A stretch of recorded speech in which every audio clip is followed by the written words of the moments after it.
Salut, les familles reconstituées. Déjà, on parle de familles reconstituées quand l'un des conjoints décide de refaire sa vie après un décès ou une séparation.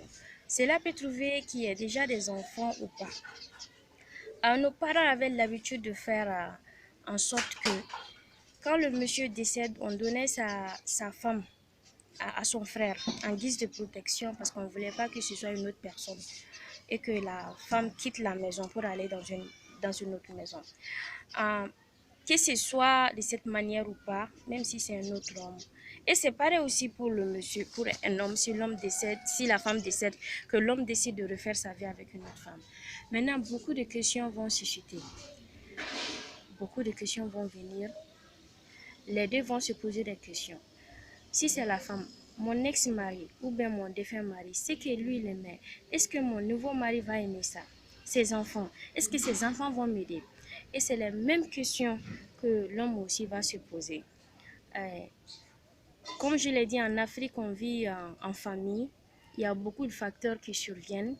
Il y a les frères, les sœurs du monsieur, souvent qu'ils essaient vraiment de compliquer les choses pour la femme parce que si c'est un décès, ils vont peut-être dire t'as tué ton mari, tu veux tuer le mien. Donc il y a ces petits trucs qui sont là. Et le côté des enfants aussi. Certains enfants vont jusqu'à jalouser la maman de leur femme, surtout si leur mère est encore mariée. Donc souvent, les enfants appellent les mamans pour venir à la maison. Donc les femmes ont ces difficultés. Les hommes aussi, c'est dans les deux cas. Mais je me dis aussi que elles ont des solutions. Ils ont des solutions.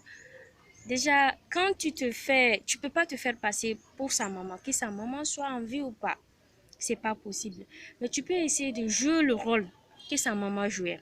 Sa maman avait l'habitude de l'amener à l'école, de lui donner, je sais pas, des conseils, de l'écouter. Si toi tu fais pas ça, il faut que l'enfant sache vraiment que maman est partie, mais j'ai une autre maman.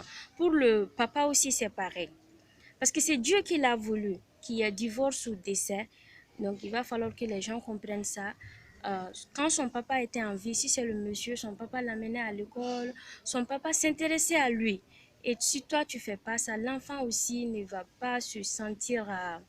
Il y aura un vide en lui, un vide. Parce que quand le papa est parti, j'ai eu un autre papa. Bien vrai que c'est pas mon papa, mais même si mon papa était en vie, mon papa ne pouvait pas dépasser ce que lui il fait. Donc,